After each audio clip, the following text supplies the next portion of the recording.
Makedoniýanyň paýtagty Skopje'de jurnalist Tomislav Kizarovski'ni goldap ýürüýüş geçiren demonstrantlar polisiýa bilen çaknaşdy. Kizarovski adam öldürmek jenaýaty boýunça geçýän bir şaýadyň şahsiýetini ma'lum edendigi üçin 4,5 ýyl türme tutulgyna hüküm edilipdi.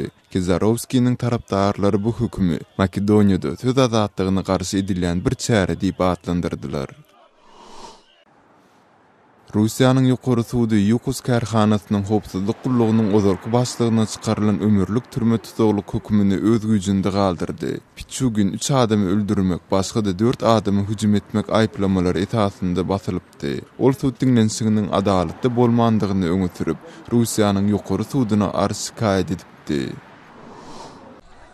Qırgızstanyň Issykul welaýatynda 800 goly protestçi Kanadanyň bir şirketi tarapyndan dolandyrylýan Kumtor altyn käniniň millileşdirilmegini sorap ýürüýüş geçirdi.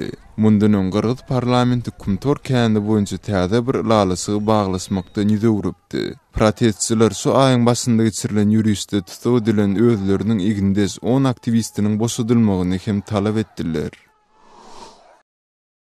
Türkmenistanda Gurbanuly Berdimuhammedowyň özüniň çağalyk ýyllaryna bagyşlap ýazdy diýilen Bagyt guşy adly romany çap edildi. Mundan öň Berdimuhammedowyň dermanlyk üsümlikleri türkmen bedewleri ýaly dürli temalary boýunça onarça kitaby çykypdy. Siz Azatlyk radiosynyň şuňky täzelikleri bilen tanış boldyňyz.